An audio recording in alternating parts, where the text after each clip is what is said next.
किस चिंतन में डूबे हो युधिष्ठिर?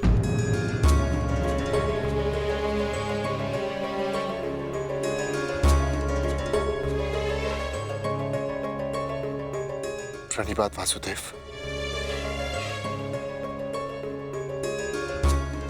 तुमने मेरे प्रश्न का उत्तर नहीं दिया युधिष्ठिर। हाँ वासुदेव, मेरा मन अशांत है। बुद्धि पर जैसे भ्रम की धूल सी जमी है। समझ में नहीं आ रहा है वासुदेव कि इस महायुद्ध से हमें क्या प्राप्त होगा। आश्चर्य, धर्मराज के मन में ऐसा असमंजस। वासुदेव, मैं आपसे निवेदन करता हूं कि मुझे धर्मराज कह के मत पुकारिए। इस धर्म युद्ध में बिखरे अधर्म की छींटें मुझ पर भी पड़ी हैं। मैं धर्मराज कहलाने योग्य नहीं हूं वासुदेव। युद्ध में शरीर और सेना के बल से अधिक महत्वपूर्ण आत्मबल होता है युधिष्ठिर। और इस प्रकार युद्ध के मध्य में सम्राट का मन दुर्बल पड़ जाए, ये उचित नहीं है। तुम ये मत भूलो युधिष्ठिर कि ये महायुद्ध केवल तुम्हारा नहीं है, ये संपूर्ण भारतवर्ष की उस प्रजा का भी है जो न्याय चाहती है, जो अधर्म से मुक्ति चाहती है, जो तुम्हें हस्तिनापुर का योग्य उत्तराधिकारी मानते हैं, जो तुम में भारत का योग्य सम्राट देखते हैं। इस युद्ध में तुम्हें सम्राट बनते देखने के लिए अनगिनत सैनिकों ने अपनी आंखें बंद कर ली युधिष्ठिर।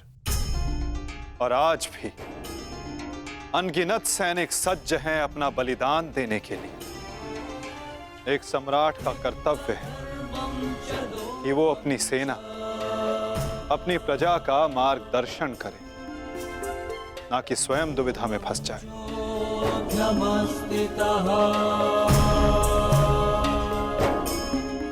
किंतु प्रश्न ये है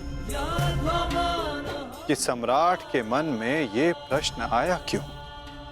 कहीं सम्राट को ऐसा तो नहीं लगता कि उनके प्रिय अनुज महायोद्धा अर्जुन पूरे मनोयोग के साथ भाग नहीं ले रहे? कदाचित इसीलिए अंगराज अब तक युद्ध क्षेत्र में है। अंगराज का वध केवल अर्जुन के हाथों संभव है। यदि युद्ध भूमि में अर्जुन अंगराज का वध कर देते हैं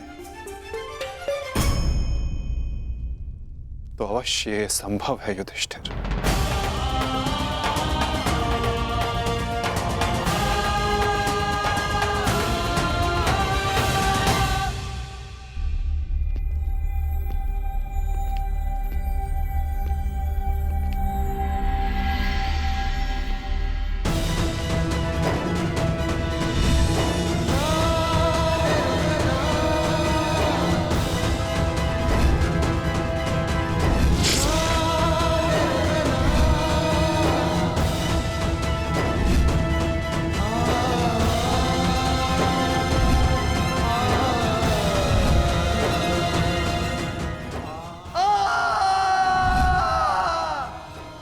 जीवन पर परिवर्तन के लिए संघर्ष किया, क्योंकि जब भी मैंने ऐसा किया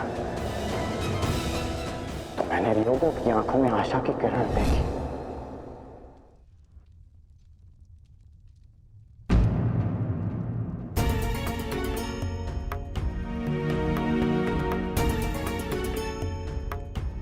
जिस परिवर्तन के लिए तुम लड़ रहे हो उसके लिए सबसे पूर्व तुम्हें सशक्त होना होगा कर्ण। कुछ समझ नहीं पा रहा हूं वृषाली। लगभग अपने सारे प्रिय खो चुका हूं। हमारी अगली पीढ़ी जिसके लिए मैंने परिवर्तन का स्वप्न देखा था वो तो बची ही नहीं। फिर इस परिवर्तन का क्या लाभ?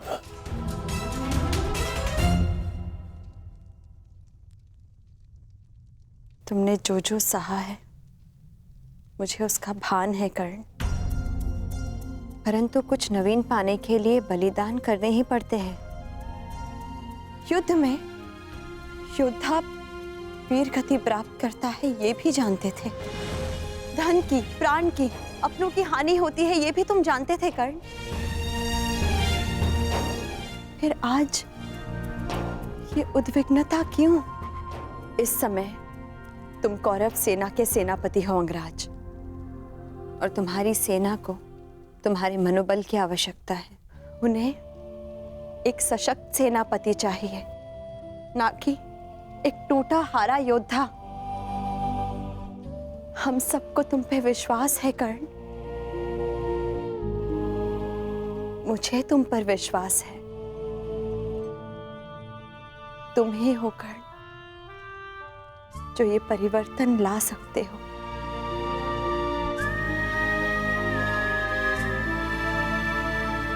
मैंने तुम्हें कितने कष्ट दिए हैं, फिर भी सदा तुमने मेरा साथ दिया, मुझे साहस दिया।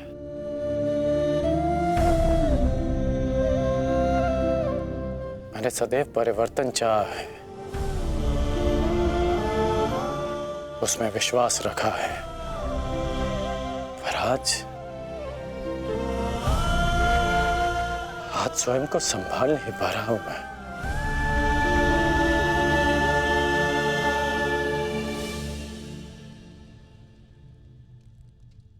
स्वयं को संभालो सरसेनापति, इस तरह टूटो मत, क्योंकि अगर तुम टूटे तो परिवर्तन का वो स्वप्न टूट जाएगा।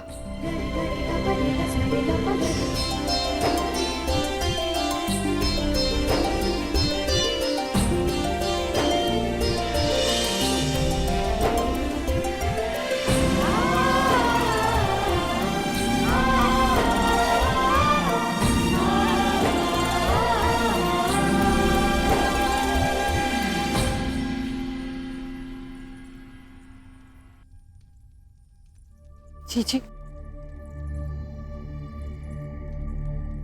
एकांत। जी मैं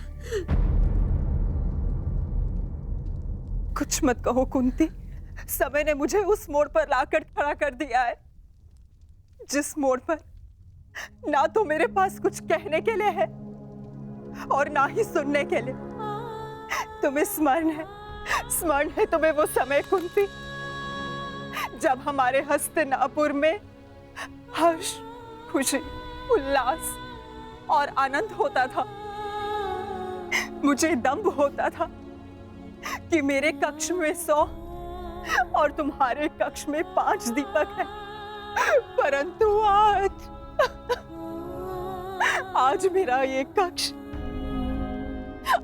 ये कक्ष अंधकार में डूब गया है। एक एक करके इस अभागिन माता ने अपने 99 पुत्र खो दिए हैं।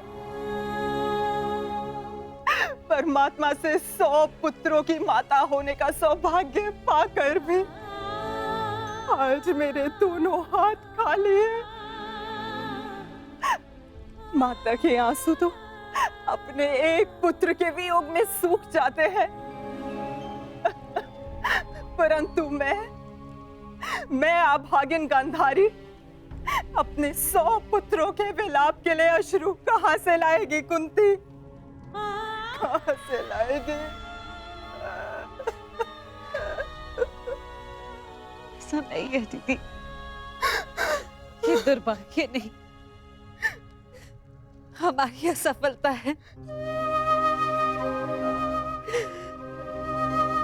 दीपक का धर्म है जलना, ये तो संभालने वाले के हाथ में है कि वो उस दीपक से प्रकाश करवाता है या अपने घर को सुहा कर लेता है, या अपने संतान पर अपना नियंत्रण खोने के कारण ये युद्ध हुआ है, जिसका परिणाम हम माताएं भुगत रही हैं। जो पीड़ा आपकी है जीजी, वही पीड़ा मेरी भी है। आज आप जिस परिस्थिति में हैं, मैं भी स्वयं उसी परिस्थिति में बंधी हूँ।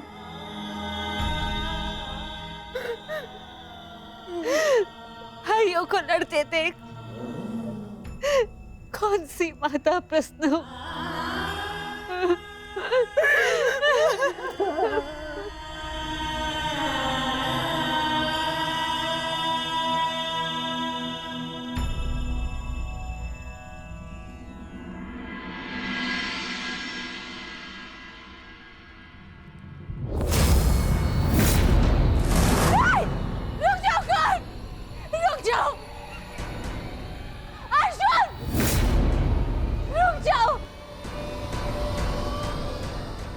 जोड़ती हूँ, दोनों रुक जाओ।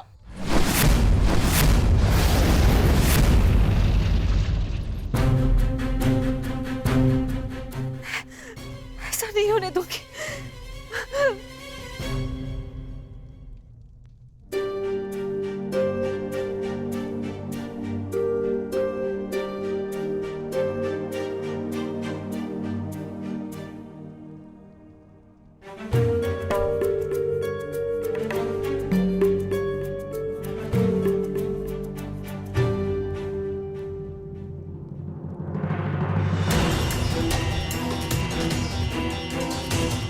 राजमाता,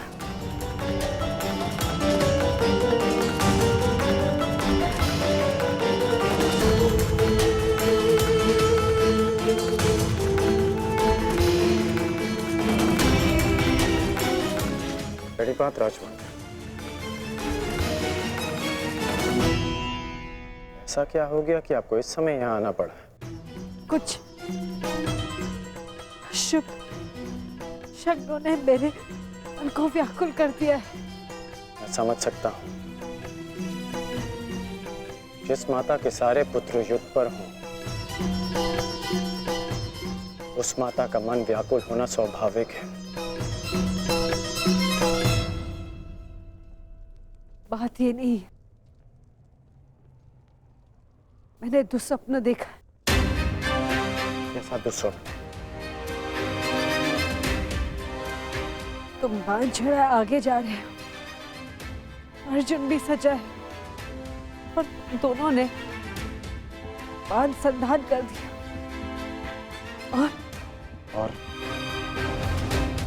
और मैं बीच में आ गई, किंतु तुम दोनों ने बांध छोड़ दिया। फिर क्या हुआ? फिर मेरा सपना टूट गया। जो स्वप्न आपने पूरा देखा ही नहीं, उसके लिए आप व्यथित क्यों हो रही हैं? मैं व्यथित हूं क्योंकि बाण किसी का भी हो, किसी की भी छाती भेदे, पीड़ा मेरे को ही होनी है। संसार की दृष्टि में आपकी कोख 5 बार भरी है। यह आपका दुर्भाग्य था या मेरा प्रारब्ध? हमें इसे स्वीकारना होगा राजमाता। तुमसे विनती करती हूँ, इस युद्ध को त्याग दो। क्या ये विनती आप अर्जुन से कर सकती हैं? बताइए।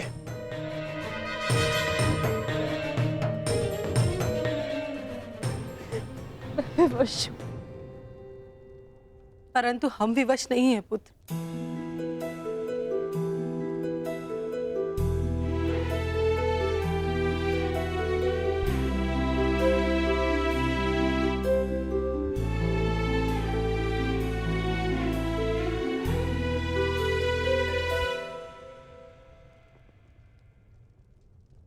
छोड़ दो ये युद्ध पुत्र, छोड़ दो।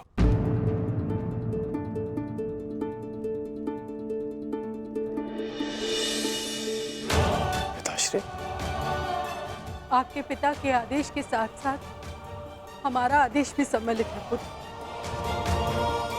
छोड़ दो ये युद्ध पुत्र। ये युद्ध परिवर्तन के लिए नहीं, विनाश के लिए।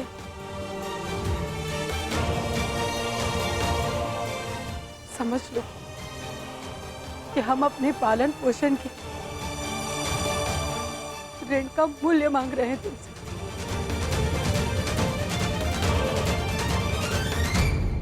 लौट चलो पुत्र, लौट चलो।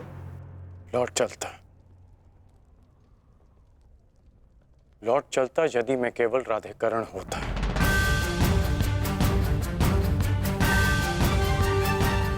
अब मैं कौरव सेना का सर सेनापति हूं पिताश्री। मैं नहीं लौट सकता।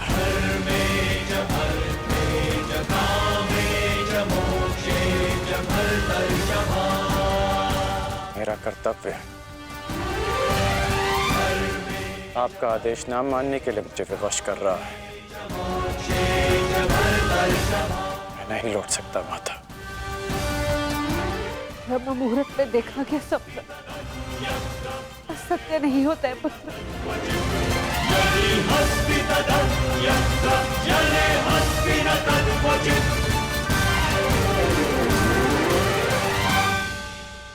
आपका स्वप्न टूटा है राजमाता, परंतु मेरा वचन नहीं टूटेगा।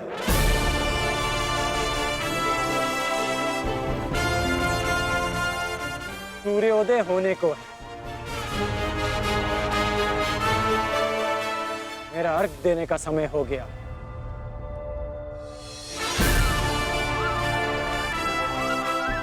आज्ञा दीजिए। प्रणिपात।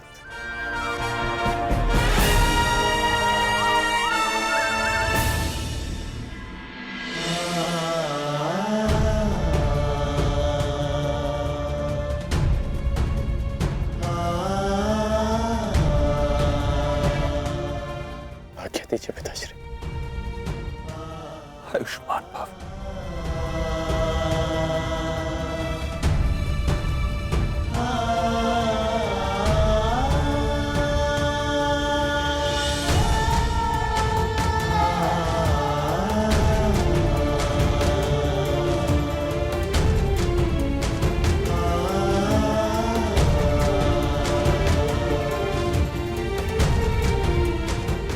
अश्रु नहीं माता,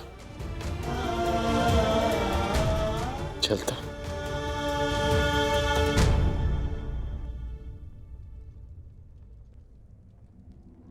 यशस्वी भव।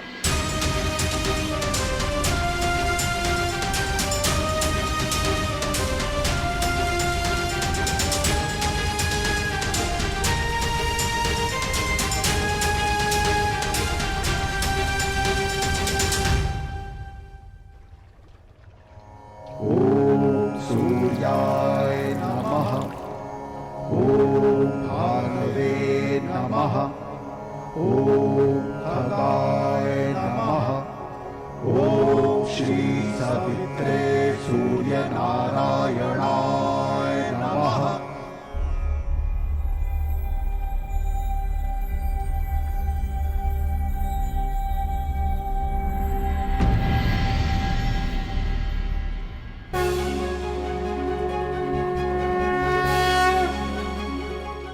प्रणाम गुरुदेव, प्रणाम।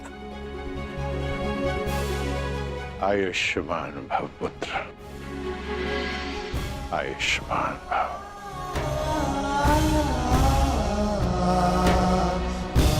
गुरुदेव आप यहाँ? मैं तुम्हें कुछ स्मरण कराने आया हूँ राधे।